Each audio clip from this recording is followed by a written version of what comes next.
في عهد الملك زوسر وأحد كبار موظفي الدولة في الدولة القديمة هو حسيراع. بالتأكيد مقبرته واللي تم العثور عليها في سقارة تم عمل محاكاة ليها في المتحف المصري وعرض الكثير من الآثار التي تحكي عن تاريخه. أكيد هنشوفها مع بعض من هذه القاعة، فتابعونا وآثار وحكايات.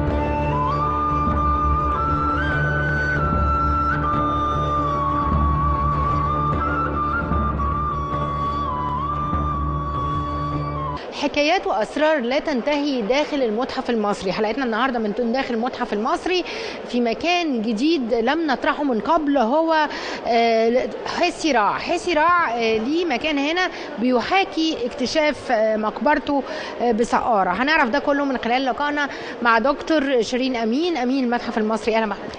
أهلا بحضرتك. يعني أنا جيت المتحف المصري سنين وشفت أماكن كتير، أول مرة أشوف المكان ده أو القطع الأثرية. طبعا احنا هنا في العرض الجديد لحسيراع، وحسيراع هو موظف عاش في عصر الدولة القديمة حوالي 2700 قبل الميلاد. عاش في عصر الملك زوسر باني الهرم المدرج في منطقة سقارة. كان موظف مهم جدا، كان كبير الكتبة الملكيين، وكان كمان كبير أطباء الأسنان، وده أول ظهور لهذا اللقب في عصر الدولة القديمة.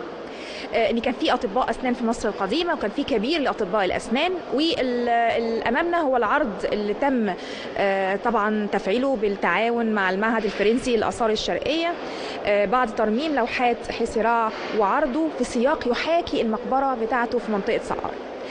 اللي تم اكتشافها امتى؟ تم اكتشافها 1861، واكتشفت على ايد واحد فرنسي اسمه ماريات، اوجست ماريات. ماريا دي ليه اعمال كتير طبعا في اكتشافات وحفائر كتير جدا، معظمها في منطقه سقارة. وطبعا المقبره بتاعته يعثر عليها في مكان يطلق عليه في شمال سقارة مقبره الصفوه، صفوه الموظفين اللي عاشوا في عصر الدوله القديمه، لانه كان مهم جدا في عهد الملك خوفو. وكان كمان من ضمن القابه ان هو عظيم العشره في الصعيد. ايه عظيم العشرة في الصعيد؟ ده لقب مهم جدا في عصر الدولة القديمة، بيدل ان هو كان له علاقة بارسال البعثات الخاصة بالمناجم وبالمحاجر والاشراف على البعثات الاستكشافية المختلفة. وده بيدل قد ايه كان موظف الدولة المصرية له دور مهم جدا. بيدل على احترام الملك الموظفين اللي عاشوا في عصر الدولة القديمة برضو، لان الملك مش عايش لوحده، كان في موظفين عايشين في الدولة القديمة. كبار موظفين، هو كبار موظفين وموظفين عاديين، وده بيعكس ان كان في دوله ونظام اداري في الدوله المصريه القديمه. اللوحات اللي امامنا هي بتصور حسيراع في مراحل عمره. قبل ما نتكلم عن اللوحات عايزه اعرف المكان ده كان ايه قبل كده، يعني هل كان فاضي، هل كان فيه عروض؟ المكان ده كان مغلق للتطوير لتهيئه العرض ده ليه، واستمر طبعا تهيئه العرض حوالي سنوي علشان خاطر نجهزه بحيث يبقى زي مقبرته الموجوده في شمال سقارة، عباره عن ممر طويل فيه نيشات فيها اللوحات الخشبيه الخاصه بيه. انا حاسه ان انا واقفه في مقبره، مش واقفه في المتحف المصري خالص. القاعه بتحاكي فعلا تفاصيل المقابر اللي بندخل نشوفها داخل الاهرامات وداخل الجبانات. وده علشان ده طريقه من العرض، ان انت تعرضي القطع الاثريه في نظام يحاكي المقبره عشان ينقل لك السياق كانك في المقبره بالظبط. ده اللي حصل، وده اللي حصل فعلا. وهي مسطبته، هي مسطبه موجوده في سقارة. وكمان احنا عارضين الاساس الجنائزي الخاص بحسيراع، مش بس اللوحات الخشبيه اللي بتصوروا في مراحله العمريه المختلفه ومكتوب فيها القابه ومعموله من خشب بالصمت. وطبعا ده من الاخشاب النادره في مصر القديمه يعني، ومكتوبه طبعا بكتابات مصريه قديمه بالخط الهيروغليفي، منفذه باسلوب اسمه النقش البارز. في فرق بين النقش البارز والنقش الغائر. النقش البارز ان هو بيقوم بالتجسيم عشان يطلع العلامات واضحه ومجسمه فتظهر اللي يدخل. النقش الغائر اللي هو بيبقى داخل جوه. وطبعا كتبت بالخط الهيروغليفي. يعني المقبرة تم اكتشافها في عام 1000 أو في سنة 1861. طب إيه اللي عطل عرضها كل ده؟ لا، هي ما تعطلش عرضها، هي تم عرضها في المتحف المصري من 1902، ولكن كانت داخل فاترين زجاجية، فاتعمل لها إعادة عرض مرة تانية بهذا الشكل. طبعا من 1861 ل 1902 كان بيتم ترميمها. في الفترة دي تم عرضها في متحف بولاق ثم متحف الجيزة، المتاحف التي عرضت الآثار المصرية في الفترة دي، إلى أن تم نقلها في المتحف المصري 1902. وطبعا أشرف على نقلها أوجست مارييت اللي قام باكتشاف المقبرة ونقل هذه اللوحات. يعني معنى كده أن هي كانت موجودة في المتحف المصري، لكن طريقة العرض اللي غيرت الشكل. بالضبط، طريقة العرض اللي غيرت الشكل ده، وطبعا مواكبة بالعرض الحديث في المتاحف العالمية، ونحن نوصل الفكرة للزائر بالتعاون طبعا مع المعهد الفرنسي للآثار الشرعية. هنتكلم بقى عن القطع واهم القطع الموجودة وطريقة العرض مرة أخرى. يعني أنا شايفة كمان إن في نقوش وحائط. طيب نبدأ باللوحات الخاصة بمقبرة حصيرة، وهي بتصوره في مراحل عمرية مختلفة مع باروكة شعر بتختلف من لوحة للوحة أخرى. وباروكة الشعر عند المصري دي زي هيئة رسمية زي البدلة، بالإضافة لأن هو بيحمل أدوات الكتابة اللي هو مكان الحبر ومكان الأقلام اللي هي أقلام البوص، وده بيدل على أن هو كان من أهم الكتاب الموجودين في القصر الملكي، وبالفعل موجود في لوحاته لقبه المسجل رئيس الكتبة الملكيين.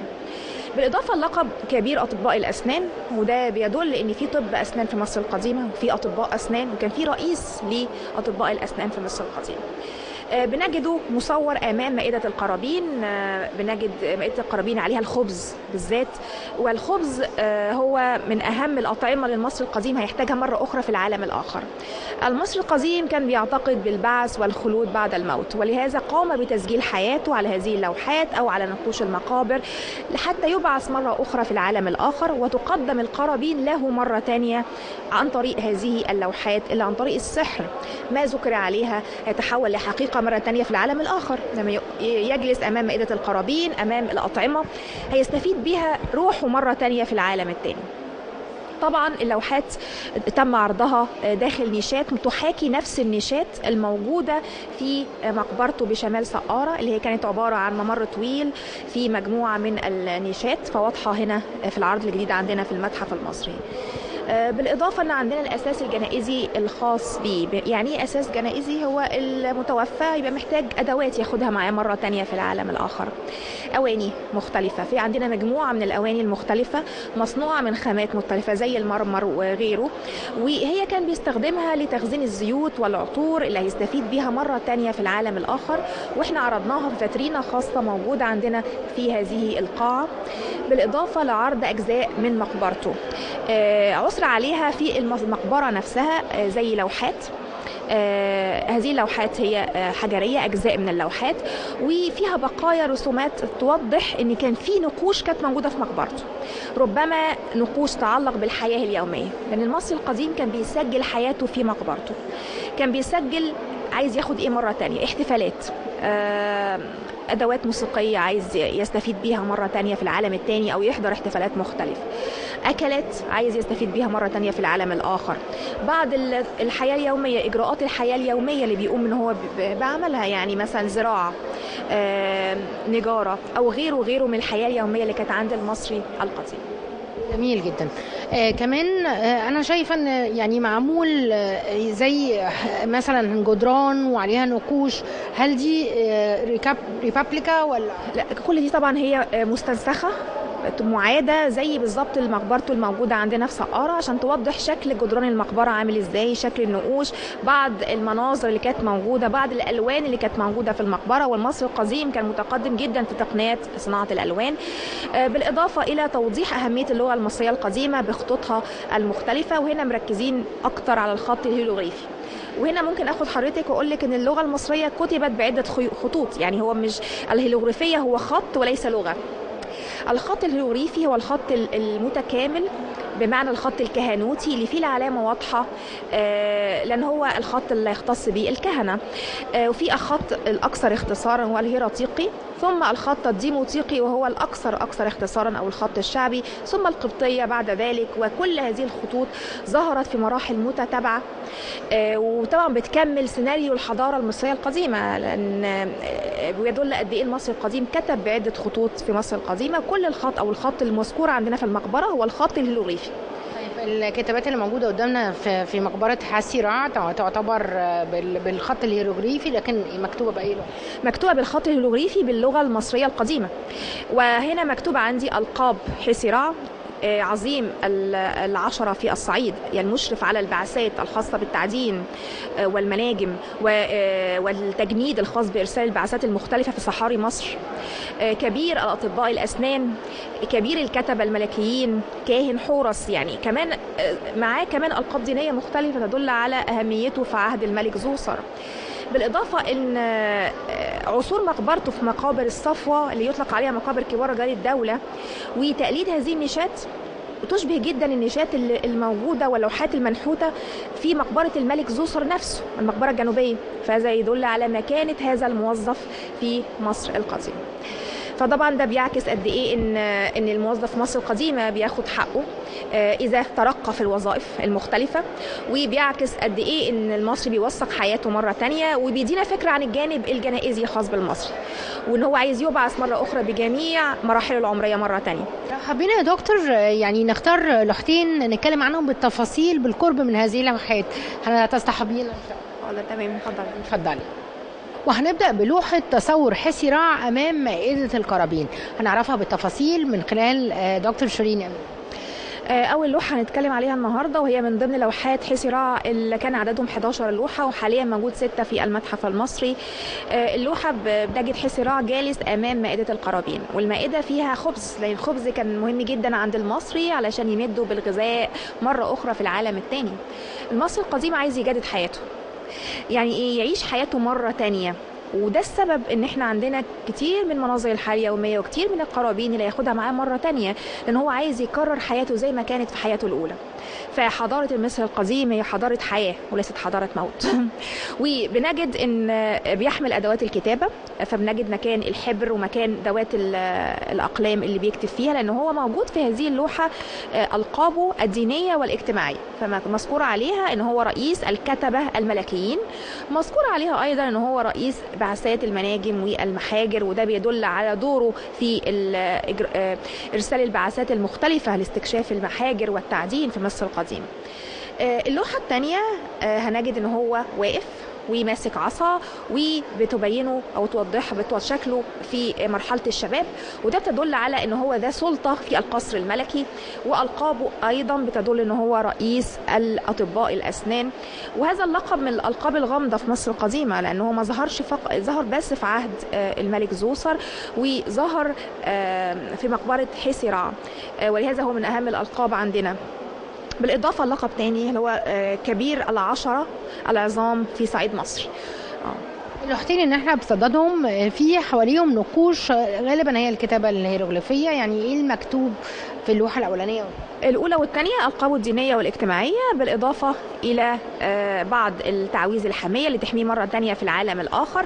هو بيسجل اسمه وألقابه على هذه اللوحات وبعض النصوص الحامية حتى يضمن حصوله على القرابين مرة تانية في العالم الثاني.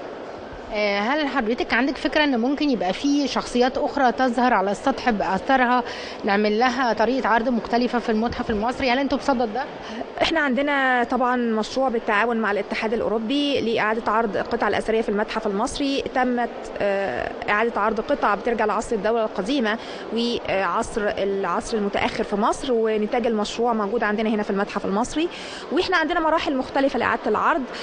طبعا ندعوكم تزوروا وتشوفوا اعادة العرض الجديد عندنا في المتحف المصري.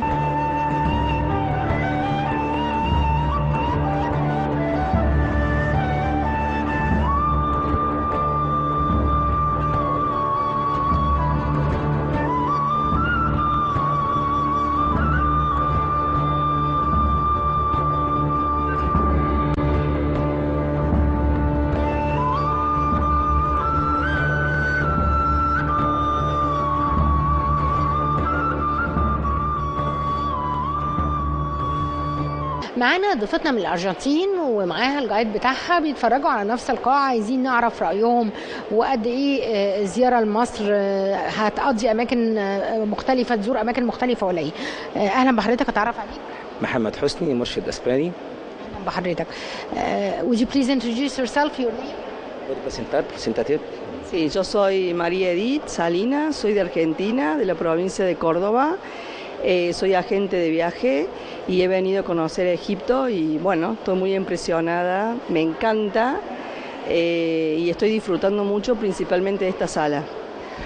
ماريا من أرجنتين، من قرطبة، وهي صاحبة شركة في الأرجنتين وجاية تتعرف على مصر، وإن شاء الله بتحاول تعمل بعض البرامج، وعجبها جدا جدا المتحف وخاصة القاعة بتاع حسي رعا. ايه اللي لفت نظرها في القاعة؟ هل هي واخدة بالها ان هي محاكاة المقبرة ولا هي شايفة ان ده طريقة عرض؟ Me está preguntando sobre qué te opinas sobre la sala donde estamos aquí, que es una imitación de las mastabas de Saqqara, de las tumbas en general de los sacerdotes de esta época. Sí, me encanta la sala. Aparte me gusta la iluminación, los colores que han utilizado y también la imitación de Saqqara sería. هي بتقول طبعا الالوان بتاع والاضاءه نفسها، توزيع الاضاءه على اللوحات اللي موجوده، وان هي تقليد لبعض المقابر اللي موجوده في سقارة على نفس الشكل يعني. البرامج اللي هتعملها عن مصر هل هتبقى في اماكن معينه، وهل هي زارت متاحف اخرى ولا هو بس المتحف المصري؟ Me está preguntando sobre tu viaje en Egipto, qué programas que vas a vender para el país. ¿Has visto más museos? ¿Qué opinas sobre los próximos viajes de tu grupo aquí en Egipto? Sí, bueno, primero conocer todo lo que es el Cairo,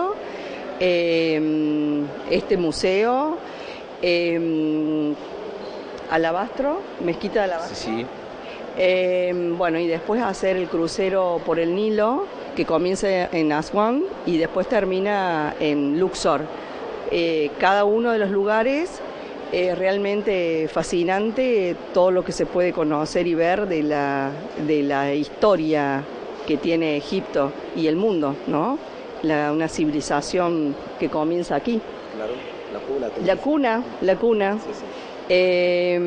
Bueno, impresionada. Y después unos días en las playas de Hurghada, en el Mar Rojo, para disfrutar de snorkel y buceo. Encantado. هي طبعا ناويه تعمل برنامج يبدا بالقاهره، وخاصه طبعا زياره المتحف منطقه الاهرامات، وبعد كده تعمل كروز في النيل للاقصر واسوان، وبعد كده يطلعوا على الغردقه يعملوا سنوركل هناك غوص، ودي رحله بتعملها يعني لمجموعات خاصه ليها جدا في الارجنتين يعني. اشكرها جدا، مش عايزه اضيع وقتها لان فعلا المتحف فيه حاجات كتير جدا لازم تشوفها. Te está agradeciendo mucho por estar con ellos en esta entrevista. Muchas gracias y espero que también que lo pases muy bien el resto aquí en esta visita y también en Egipto. Bueno, muchas gracias.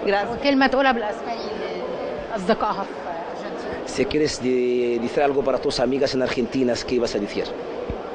Que vengan a conocer Egipto, que realmente se van a impresionar. مرحبا، يجوا في ريت يتمنى هم يجوا مصر يشوفوا مصر ويزوروها، هيعجبوا جدا جدا بكل حاجه موجوده في مصر. بشكر حضرتك. ثانك يو فيري ماتش.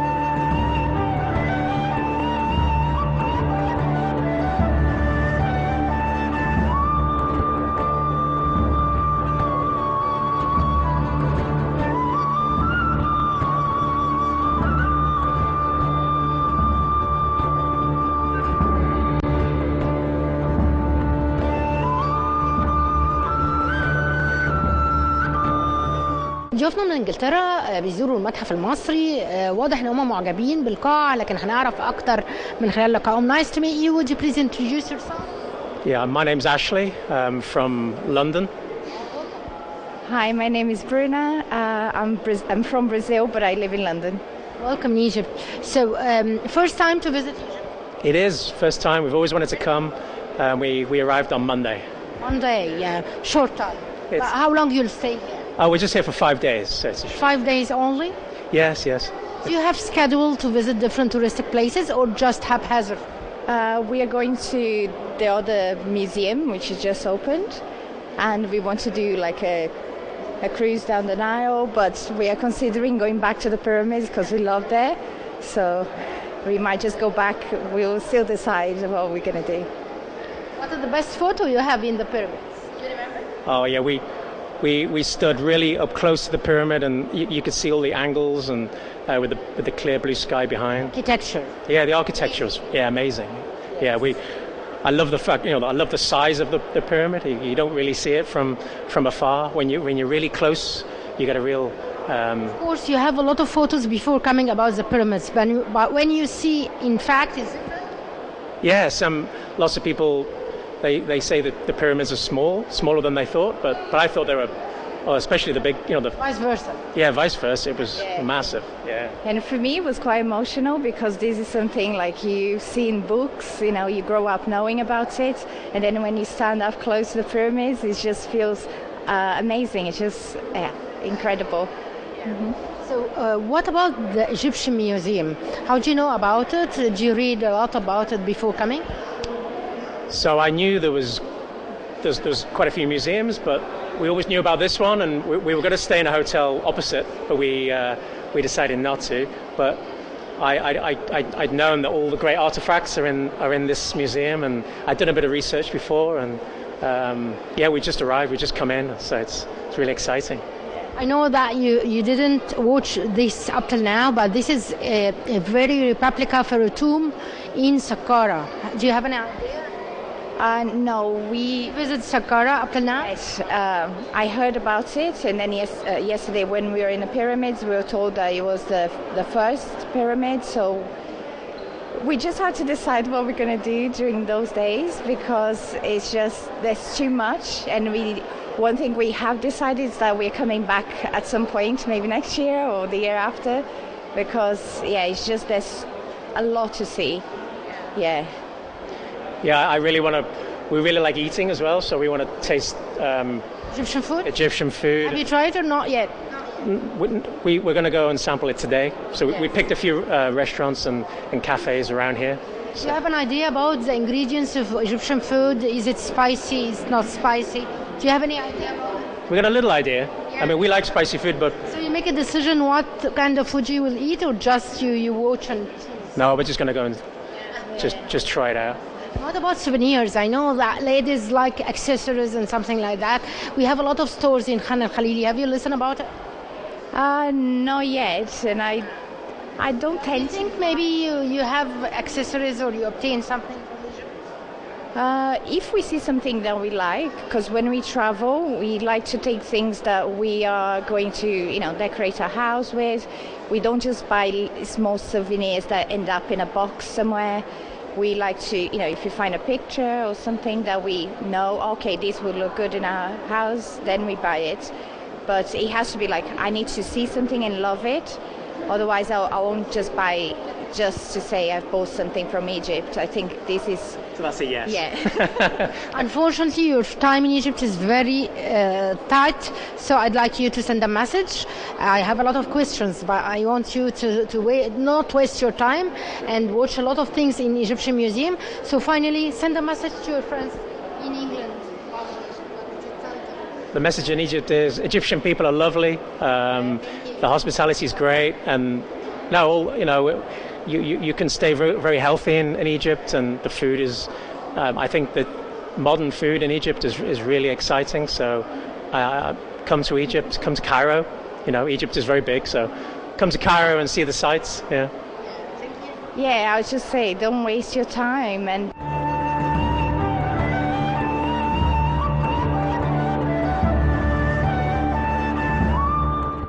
عشنا معاكم أجمل حكايات مع حسي راع، واحد من كبار موظفي الدولة في الدولة القديمة. بالتأكيد قطعه الأثرية هي كنز جميل اتعرفنا عليه وتعرفنا على حكاية كل أثر.